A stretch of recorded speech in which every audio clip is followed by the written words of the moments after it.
Welcome, friends. The storm outside is fierce tonight, the thunder cracking like a warning. But here, within these words, I have a story, a gift for you, a gift that will guide you through the dark, calm your mind, and help you drift off to sleep. Despite the storm's roar, just remember, the rain might be scary, but you're safe here. Don't forget to subscribe and ring that bell, so you never miss the next tale.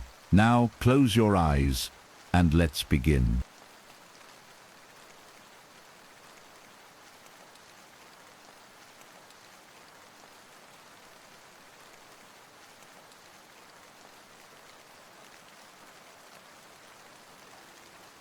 The storm came out of nowhere, just as we had finished setting up camp.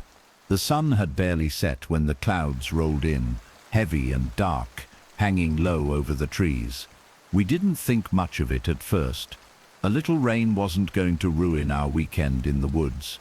But then it came down in sheets, the kind of downpour that soaks you through in seconds. We pitched our tents fast, the sound of thunder cracking louder with each passing minute. The fire we started sputtered in the wind, the flames struggling to stay alive.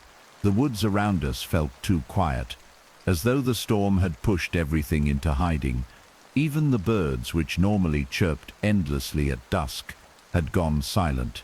Maybe we should have checked the weather report, Tom said, wiping his forehead with his sleeve as he pulled a log onto the fire. We're fine, I told him. We've been through worse. Just a little rain, but deep down I couldn't shake the feeling that something was wrong. Something was off about the storm. It wasn't just the rain. It felt like the whole world had shifted, and the woods were holding their breath, waiting for something. As the rain pounded down harder, the fire finally gave up, leaving us in near total darkness. We huddled in our tents, our voices muffled by the howling wind, but the sound of the storm was almost deafening. I tried to sleep, but the rhythm of the rain against the tent kept me awake, my mind racing through the shadows outside. Around midnight, I heard it, a soft thud. It was faint, almost lost in the chaos of the storm, but I heard it clearly. It was coming from the woods, just outside our camp. I froze, straining to hear over the noise of the wind. Another thud, this time louder, a branch breaking, maybe, or something else. I slipped out of my tent quietly, careful not to wake the others. The storm was so thick, I couldn't see more than a few feet in front of me. The trees were barely visible, their branches swaying like dark skeletal fingers in the wind. The thud came again, closer this time. I couldn't tell where it was coming from, but I knew it wasn't the wind. I grabbed a flashlight and clicked it on, sweeping the beam across the trees. Nothing. The woods seemed as still as they had been before, but the feeling of being watched crept down my spine like ice. I shook my head, trying to shake off the unease. Just as I turned to head back to the camp, something caught my eye, a smear of red against the wet ground. I froze, my breath caught in my throat. The blood was fresh, dark, and glistening under the light of the storm. It trailed through the mud, leading deeper into the trees. My mind raced. It couldn't be. Blood, out here, in the middle of nowhere. I took a step closer, the beam of the flashlight trembling in my hand. The trail of blood wound around the base of a tree, then disappeared into the underbrush. I shouldn't have followed it, but I did. The air was thick with the scent of rain, and each step felt heavier than the last. My feet squelched in the wet earth as I moved further away from the camp. The deeper I went, the more the sound of the storm seemed to fade. It was as if the woods had swallowed the noise whole. The blood trail led me to a small clearing, where the rain seemed to hit the ground with a dull thud, muffled and strange. I looked down at the ground in front of me. The blood had stopped, but there was something else. A body, a man, sprawled out on the wet earth. His face was twisted in a grimace of terror, his eyes wide open, staring up at the sky. His clothes were torn, his skin pale and drenched, the blood pooling around him like a sickening puddle. But it wasn't the body that sent a chill through me. It was the blood. It wasn't just around the body. It was everywhere, all over the ground, smeared on the tree trunks, even dripping from the leaves above. And the longer I looked, the more I realized that the blood had been there for longer than the storm had been. It was old, dark, and far too thick. It had dried in places, crusted against the bark, but in others, it was still fresh. I stepped back, my heart pounding, and that's when I heard it again. The thud, louder this time. Closer. I spun around, but there was nothing there. Just the storm. Just the trees and the blood. I ran. I didn't stop. I didn't even think about it. I just ran back to the camp, my pulse hammering in my ears. The rain lashed at my face, but I barely noticed it. When I burst through the camp's edge, Tom and the others were already standing by the fire, looking at me with wide eyes. "What the hell happened?" Tom asked. I opened my mouth, but no words came out. I looked behind me at the storm, the trees, the darkness, and I knew, deep down, that whatever I had just seen wasn't just the rain. Something was out there, watching us, waiting, and it wasn't finished yet. The rain's still pouring, and that thunder's really something, huh? But don't let it distract you. Let's keep going with the story. And hey, before we dive deeper, make sure you've hit that subscribe button. You wouldn't want to miss what comes next, right? The rain hadn't let up by morning. In fact, it had gotten worse. A relentless downpour that seemed to soak through everything, including our nerves. We sat huddled under a tarp we'd rigged up, the fire from the night before reduced to little more than a pile of wet embers. The tension was thick in the air, and nobody really wanted to speak. Tom was the first to break the silence. He was always the loud one, the joker. But even his voice sounded different now. "All right, somebody wanna tell me what the hell happened last night?" His eyes flicked to me, then to the others, Jake, Sarah, and Lily. "You didn't just imagine it, right?" I shook my head, my chest tight with unease. "No, I saw the blood. I saw the body." Sarah, who had been silent since we found her awake and pale in her tent, finally spoke up. "What body? What do you mean?" Her voice trembled, and I could see the fear in her eyes as she turned toward me. I don't know who he was," I muttered. "He was dead. There was blood everywhere, more than any man should have. And the worst part, it wasn't just from him. It was all over the place, like someone or something had been bleeding for days, maybe even weeks." The others looked at me, their faces pale with disbelief. "Couldn't have been here that long," Jake said. He was the skeptical one, always trying to explain everything away. "It's been a storm for hours, not days. We'd have seen something. But the blood was too fresh," I replied, my voice low. "I don't know, man. I felt something watching me. Something in the woods. I'm telling you, this isn't normal."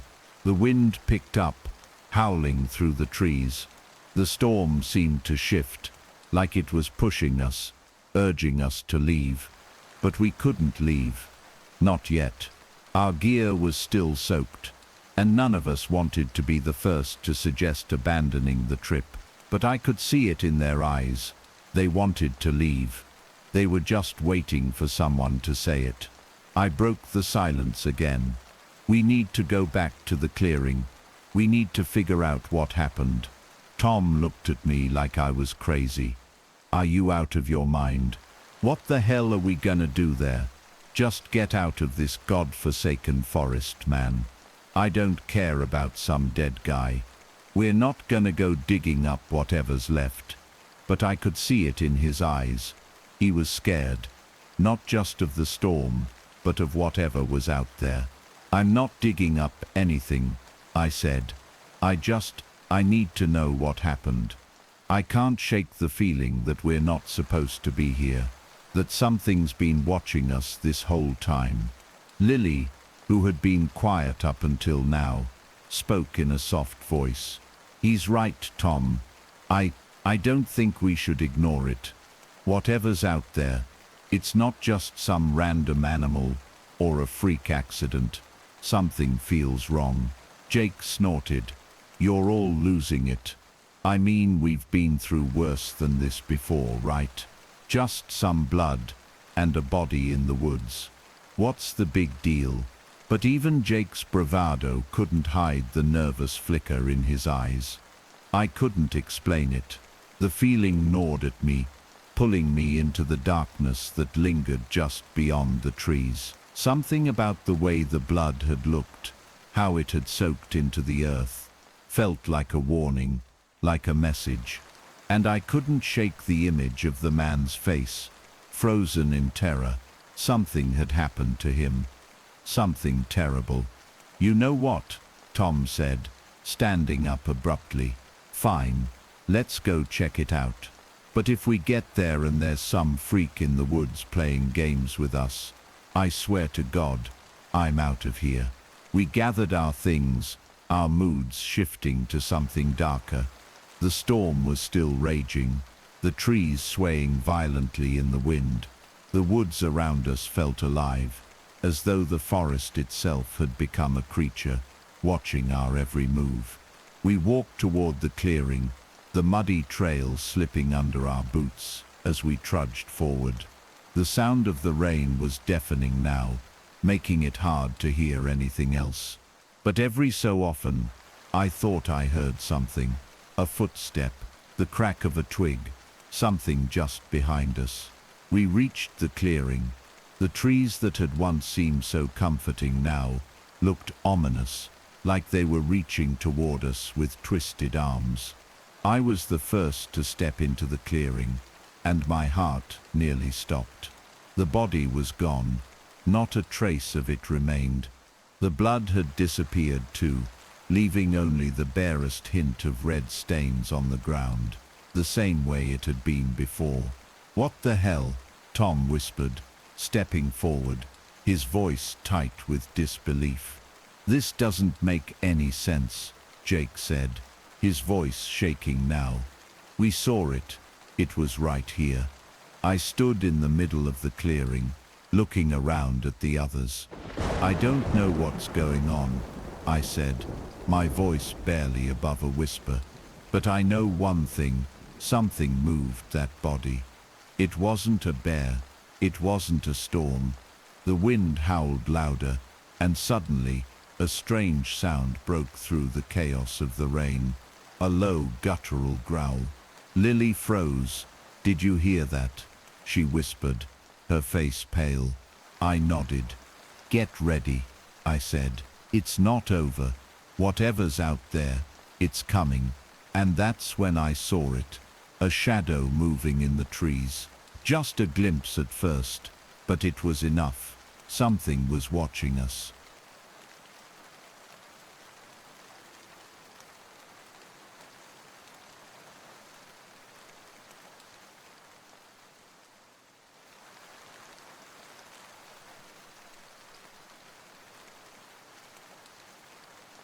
We stood there in the clearing, drenched and frozen in place, staring at the spot where the body had been. The wind howled, and the trees creaked under the strain of the storm. The growl we heard before lingered in my mind, a deep, unsettling sound that seemed to vibrate in my bones. But it was gone now. The air was still, and the clearing was silent again. Too silent. Tom was the first to speak. His voice sharp. I swear to God, we were just here. There was a body. We saw it, and now it's gone. What the hell is going on? I could see the anger rising in his eyes. His hand gripped his flashlight like it was the only thing keeping him from losing control. He was frustrated, but there was something else too. Fear. I saw it in the way his eyes darted around the trees, scanning the darkness. "We need to get out of here," Sarah said, her voice strained. "This is messed up. It's not just the storm or some freak accident. We should have left when we had the chance." Lily, who had been unusually quiet, looked toward the trees, her face pale, her lips pressed into a thin line. "We can't leave. Not yet. Not until we figure out what happened. What's following us?" There was a pause, and then a voice broke through the stillness. Jake's voice, shaking but trying to sound confident. "This is insane. We're chasing ghosts. People.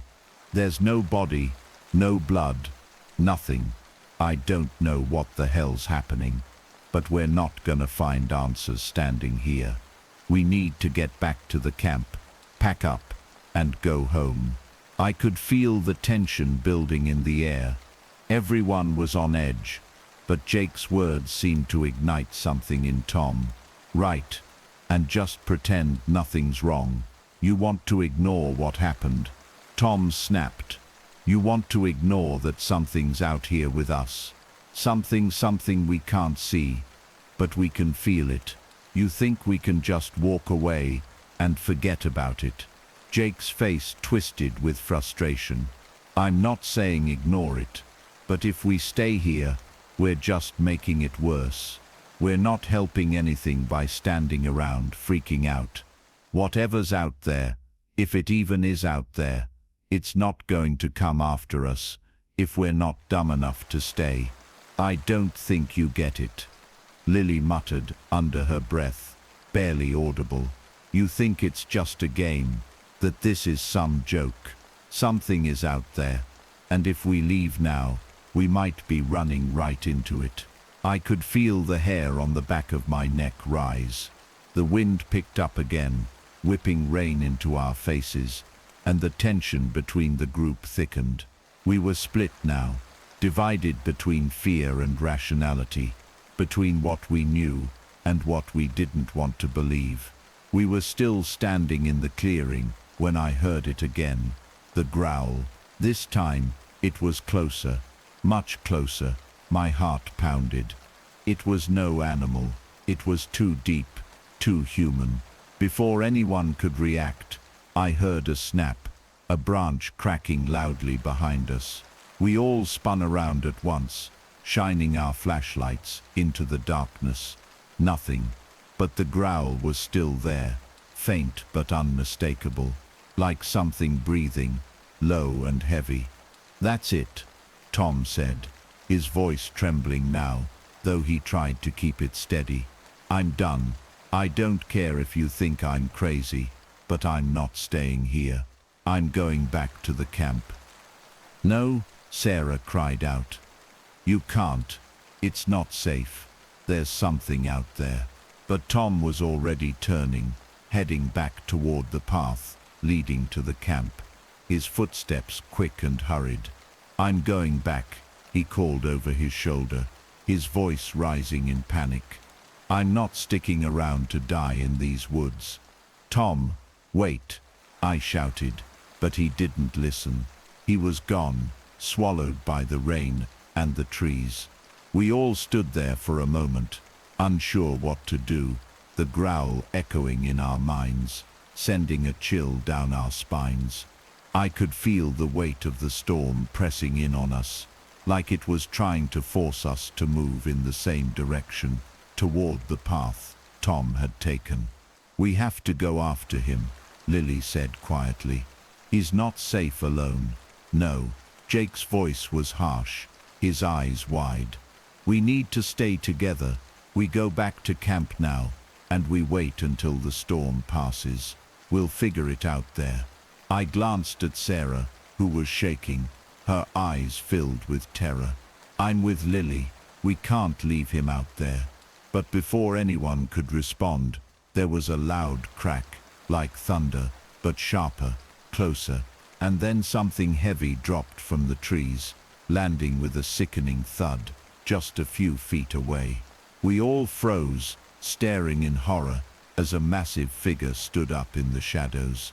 It was tall, too tall, its silhouette barely visible through the rain, and then, through the darkness, it moved. Slowly, the way a predator moves, waiting for its moment. "Tom," Sarah whispered, barely audible. "He's gone," Jake hissed. "We need to go. Now." We started running. There was no time to think. We didn't know what that thing was, but it was hunting us. The growl followed us, getting louder with every step, like something that couldn't let us escape. The trees blurred as we ran blindly through the storm, the pounding of the rain masking our footsteps. But every now and then, I thought I heard something else.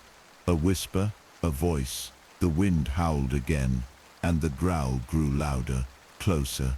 I glanced over my shoulder, my heart racing, but all I saw were shadows. We didn't stop running until we reached the camp. We stumbled into the clearing, breathless and soaked, our bodies trembling, but Tom was still nowhere to be found. The camp was eerily quiet now, and I realized too late, whatever was in those woods didn't just want us to leave. It wanted something else, and the storm was only getting worse.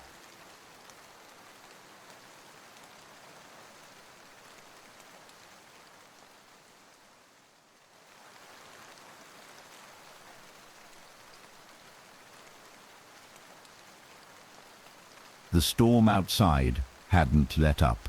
If anything, it had grown stronger.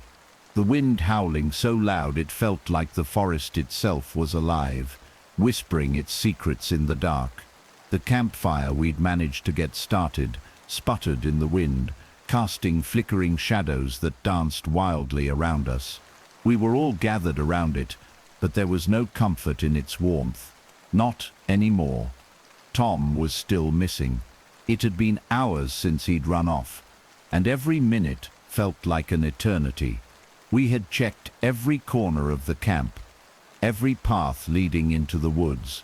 We'd even yelled his name into the storm, but there was no answer, no sign of him. It was as if he'd vanished into the very air, swallowed whole by the trees. "I'm telling you, we need to go," Jake muttered.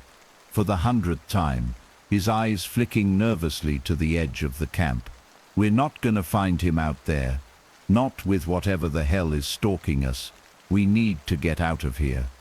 Now, I could feel the fear eating at us. The longer we stayed, the more we could feel the presence lurking in the dark. It wasn't just the storm. It was something else, something worse. "We can't leave," Lily said, her voice strained, almost pleading. "We can't just abandon him. He's out there. He could be hurt." "What if he's already gone?" Sarah whispered, her voice shaking as she gripped her knees tighter. "What if whatever took him is still out there? We don't even know what we're dealing with." The group fell silent. We all knew what she meant, but none of us dared to say it out loud. Whatever was out there wasn't just a storm. It wasn't some animal. It was something else, something unnatural. The wind howled again, this time carrying with it the faintest sound, a voice, distant and strange. I stood up, my heart pounding in my chest. The others fell silent too, their heads snapping toward the direction the voice had come from. It was faint, almost lost in the storm, but it was there. It was a man's voice, but the words were muffled, too distant to make out. I looked at the others. "Did you hear that?" Lily nodded, her eyes wide. "What the hell is that?" I grabbed the flashlight, my hands trembling, and started walking toward the edge of the camp. The others followed, but I could see the hesitation in their steps, the doubt creeping into their minds. As we moved toward the edge of the trees, the voice grew clearer, though it still wasn't fully audible. And then, suddenly, I saw him standing in the shadows just beyond the trees. A figure, tall and gaunt, drenched from the storm, his silhouette barely visible, but his presence unmistakable. He stepped forward, and the light caught his face. The man was pale, with sharp, sunken eyes. His clothes were tattered, soaked through with rain, and his hair was matted to his forehead. But what struck me most was the way he looked at us. His gaze was empty, like he had seen too much. He was, without a doubt, a stranger, but there was something off about him. His smile was too wide, too unsettling. It didn't reach his eyes. "Lost?" he asked, his voice rough, as though he hadn't spoken in years. I froze. "Who are you?" The man chuckled softly, the sound too dry, too hollow. "A wanderer like you." His eyes swept over us, pausing for a moment on each of us. "The storm is fierce tonight. It brings out things. Where did you come from?" Jake asked, his voice tense, suspicious. "How do you know we're lost?" The man's smile widened, but he didn't answer the question. Instead, he tilted his head, looking past us, deeper into the trees. "You shouldn't be here. There's something in these woods, something hungry." "Who are you?" I asked again, taking a step forward. The storm raged around us, but the man stood still, unmoving, as if he didn't feel the rain or the wind. "I told you," he said softly. "A wanderer, a survivor." The words hit me like a punch to the gut.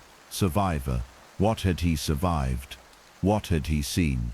And why was he here, now, in the middle of the storm, when we were all just trying to survive? Sarah stepped forward.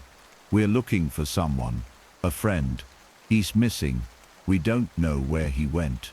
The man's gaze flicked to her, and for a moment his eyes darkened.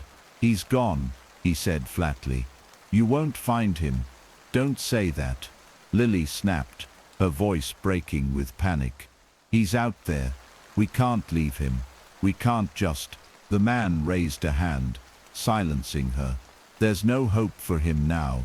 There's no hope for any of you." My heart skipped a beat. The man was wrong. He had to be. We couldn't give up on Tom. But there was something about his voice, something in his eyes, that made me question everything. I glanced back at the camp, then to the trees. The storm seemed to intensify, the wind howling louder. Doman's figure blurred in the rain, his face a mere shadow in the dark. "What do you know about this place?" I asked, my voice tight with frustration and fear. "Why are you out here? What's really going on?"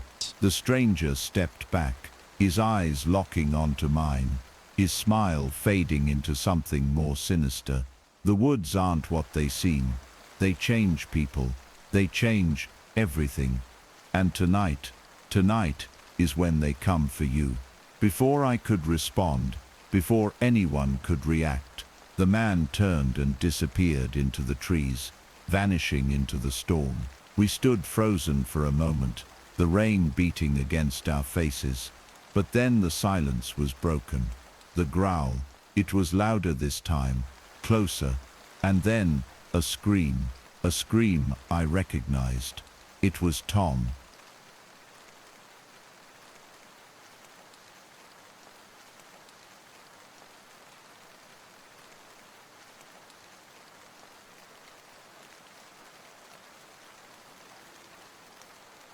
The scream echoed through the forest, piercing the chaos of the storm, and for a moment, time stood still. It was Tom's voice. I was sure of it. But what had happened to him? What was out there? I turned toward the others, their faces pale and eyes wide with fear.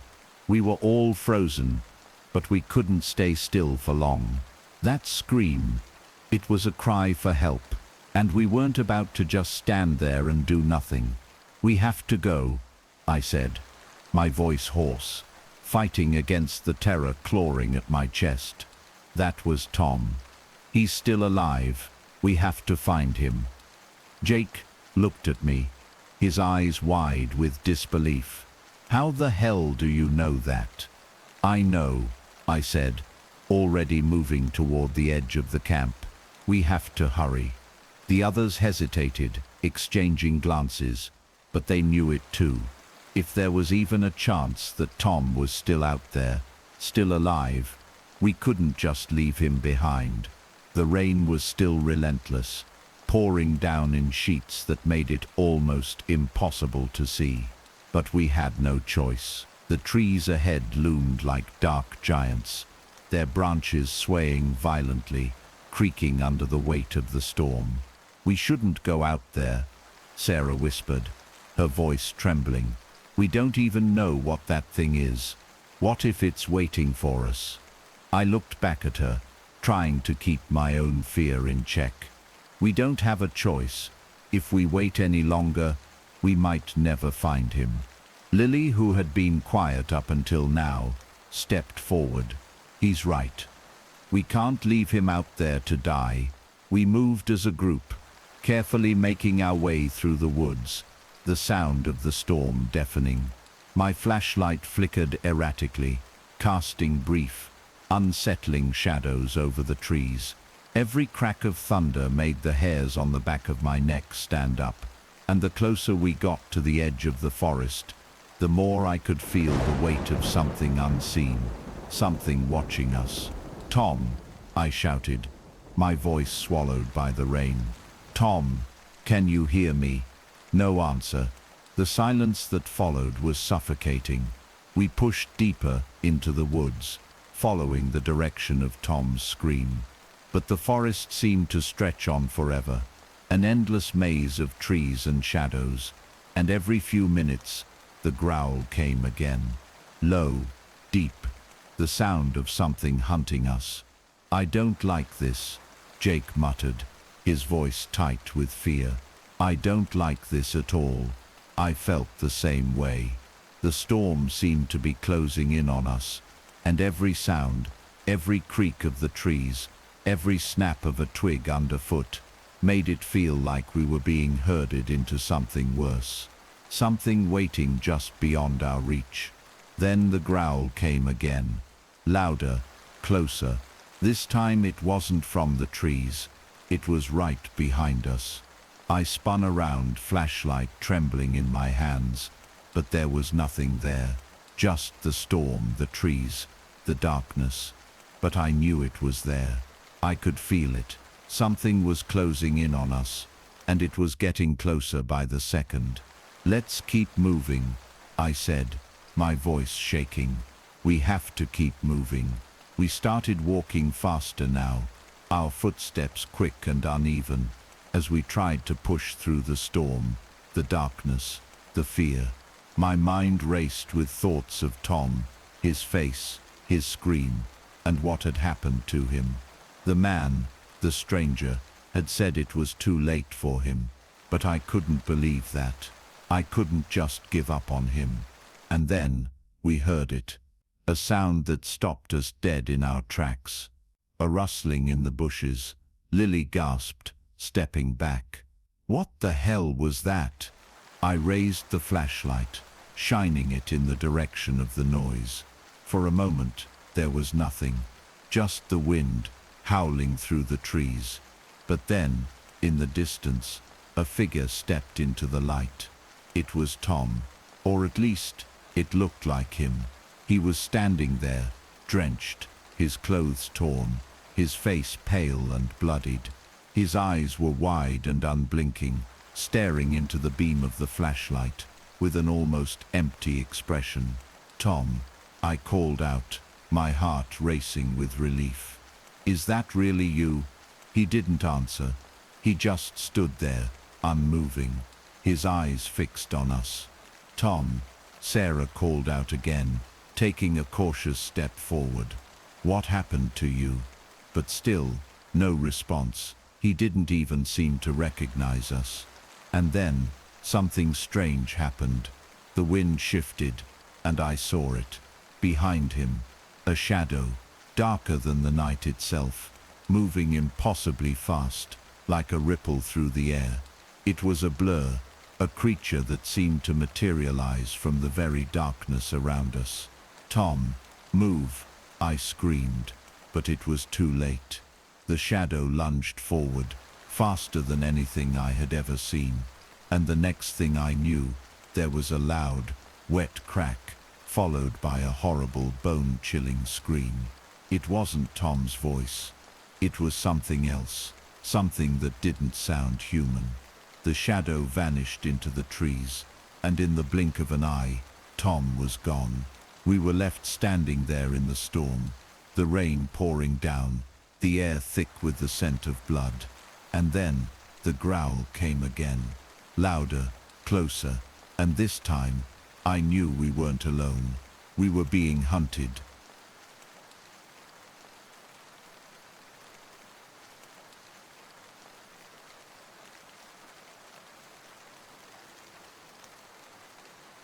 We didn't stop running after Tom disappeared. There was no time to mourn, no time to process what had just happened. That thing, whatever it was, had taken him in the blink of an eye, and it was still out there. The rain lashed at our faces as we ran through the forest, barely able to see anything. The flashlight flickered in my hand, casting eerie shadows that danced on the trees. Each crash of thunder seemed to shake the earth beneath our feet, but the growl, that horrible guttural growl, was still there, like a constant, invisible presence, stalking us, taunting us. "We need to find shelter," Lily gasped, her breath coming in ragged bursts. "We can't keep running like this." "No," I yelled, my voice hoarse. "We need to keep moving. We can't stay here. It's out there. It's waiting." Sarah, her face pale and tear-streaked, grabbed my arm. "It's already taken Tom. What if it gets us next? We have to stay together," I said, my mind racing. "We'll find a way out. We can't let it break us. We can't just give up." I looked back at Jake, but he was breathing heavily, his eyes darting around. "This isn't just a storm. This is something else," he whispered, his voice barely audible over the wind. "This isn't a bear or anything normal. Whatever's hunting us, it's not of this world." There was a pause as the weight of his words sank in. It was true. None of this made sense anymore. We had no weapons, no real plan. We were just running, hoping to survive. Then it happened again. A rustling in the trees, a sound like footsteps, but heavier. The sound of something large, something fast, moving between the trees. I spun around, the flashlight beam cutting through the rain. For a split second, I saw it. A flash of something dark and massive, blending into the shadows like it was part of the night itself. "Did you see that?" I shouted, but no one answered. We were no longer running in a group. One by one, we broke off, sprinting in different directions, in a blind panic. I couldn't hear anything over the pounding of my heart, but I knew they were out there, close behind us. Then there was a scream. It was Sarah. I didn't look back. I couldn't. I just ran. I didn't know how long I ran for, or how far I had gone. My feet were numb, my legs aching, and my chest felt like it was going to explode. But then I saw it. A small, decrepit shack, barely visible through the rain and the trees, a place of refuge. I rushed toward it, pushing through the underbrush, and finally collapsed against the door, slamming it open. Inside, it was dark. The air was stale and thick with mildew, but it was dry. The walls creaked under the weight of the storm outside, and the floorboards groaned as I stepped in. I didn't know where the others were. I didn't know if they were still alive. I closed the door behind me, my chest heaving, and I collapsed against the wall. My breath came in ragged gasps, and I could hear the rain pounding against the roof, louder now, as if the storm itself was trying to drown me. Then, a sound, a soft scrape against the door, a low dragging noise. I froze. The growl, it was right outside. I could hear it clearly now. Low, almost like it was sniffing, waiting. I slid down to the floor, my back against the wall, my hands trembling. The door rattled again, and then, silence. I didn't dare move. I didn't dare make a sound. But then, something else happened. A voice, a low, guttural whisper. It wasn't mine. It wasn't anyone I knew. I turned slowly, my flashlight trembling in my hand. The beam cast a sickly glow over the small room, revealing a figure standing in the corner, half hidden in shadows. It was Tom, but it wasn't Tom. His face was twisted, his skin gray and stretched tight over his bones. His eyes were wide open, but they were empty, void, hollow, and the blood. It was everywhere, soaked through his clothes, dripping from his mouth, like it had become part of him. "Help me," he whispered, his voice hoarse, distorted. I stumbled back, my breath catching in my throat. It couldn't be him. It couldn't, but it was, or at least, it looked like him. It sounded like him. "No, no, Tom, I can't help you," I choked out, my mind scrambling for a way out. I knew better. Whatever this thing was, whatever it had done to Tom, it wasn't him anymore. He was gone. His head twitched unnaturally, and his lips curled into a grotesque smile. The blood dripped from his mouth, pooling on the floor. His voice cracked again, lower this time, like something far darker had taken over. "Too late," he rasped. "It's already in you." Suddenly, the door slammed open, and the growl came again, louder this time, deafening.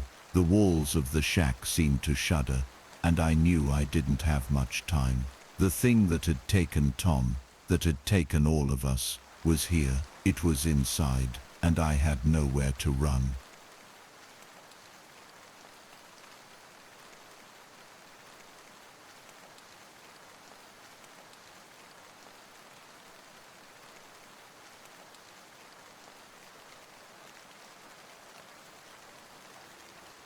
The growl came again, louder, sharper, like the sound of something too big, too monstrous to exist in the natural world. My heart pounded in my chest as I backed into the corner of the shack, my flashlight flickering in my trembling hands. The walls felt like they were closing in. Tom, no, whatever had taken his form, moved slowly toward me, his bloodied body dragging behind him like a broken doll. His once human eyes stared at me, empty and wide, as if he were begging for help. But there was nothing human left in him now, only a shell, a puppet, a twisted imitation of the friend I had known. His voice was a hollow rasp, the blood dripping from his mouth. Too late for all of you." The shack rattled again, this time from more than just the storm. Something was out there, something massive. The floorboards creaked under the weight of something unnatural, its presence sending vibrations through the entire building. Then, I heard it, a scraping, dragging sound, like claws on wood. It was coming, and it was close. I couldn't think, I couldn't breathe. My body was frozen with fear. The Tom-like creature stepped forward, his feet dragging in the mud, each movement a grotesque mockery of what once was. His head tilted, and that twisted, bloodied smile spread wider. "Run," he whispered. "You can't outrun it. You never could." I snapped out of it. I didn't know how, but instinct took over. I turned and bolted for the door, throwing myself against it, as the shack seemed to shake with the force of the storm. And something else. The door gave way with a crash, and I stumbled out into the rain-soaked night. The storm roared around me, the wind whipping at my face, the water blurring my vision. I could hear the creature now, whatever it was, breathing heavily behind me, its growl filling the air with a suffocating pressure. I didn't dare look back. I ran. My feet barely touched the ground as I sprinted through the trees, branches scraping my skin, the sound of the creature growing louder with each step. I could feel its presence, closing in on me like a predator to its prey. I didn't know where I was going. I didn't care. I just needed to escape. And then, through the storm, I saw it. The clearing, the camp, the others. But the camp was different now. There were no tents, no fire, no sign of life. The entire camp had been torn apart, the remnants of our gear scattered across the ground like some kind of twisted message. The trees around the camp were stripped bare, their branches jagged and twisted. I stopped, my breath coming in ragged gasps, my heart pounding in my ears. I was almost there. I almost made it. But then, I heard it again. The growl, closer this time. I didn't know what it was. I didn't know how it had followed us. But I knew one thing. It had been waiting for us all along. This storm, the blood, the bodies, everything had led us to this moment. This place. Help, a voice whispered through the wind. I spun around, breath catching in my throat. It was Sarah, but she wasn't standing. She was kneeling on the ground, her arms stretched out, her body trembling with fear. Her eyes were wide and vacant, staring into the storm like she could see something I couldn't. Her mouth moved, but the words didn't make sense. "Sarah," I shouted, but she didn't respond. Behind her, I saw it. The creature. It emerged from the trees, its massive, twisted form barely visible in the dark, except for the blood-red glow of its eyes. Its body was like a grotesque amalgamation of man and beast, limbs too long and crooked, skin stretched taut across its bones, dripping with a black, tar-like substance. The growl was deafening now, a low, constant rumble that seemed to shake the very air around us. It was here, and it wasn't just hunting us. It was feeding off our fear. I felt the terror building inside me, cold and sharp, gnawing at my bones. I wanted to run. I wanted to escape, but I couldn't. It was too late. The creature stepped closer, its eyes glowing brighter with each passing second, its mouth opening wider, revealing rows of jagged teeth, slick with blood. I could see Sarah's face now, her lips trembling, her eyes pleading, but she couldn't move. She was paralyzed by fear, trapped by something worse than death itself. And then, the creature reached out. A massive, clawed hand shot toward her, and she screamed, but the sound was swallowed by the roar of the storm. I couldn't look. I couldn't watch. I turned and ran, but there was nowhere left to run. The trees blurred past me as I stumbled through the darkness, the wind carrying with it the sound of snapping branches, the shrieks of the others, and the growl that grew louder and louder in my ears. I reached the edge of the woods, and then everything went quiet. I stopped, panting, my body aching, my mind a blur. The storm had stopped. The world was silent. The trees were gone. There was no more forest, no more camp, no more people. I was alone. The creature was gone, and all that was left was the sound of the rain.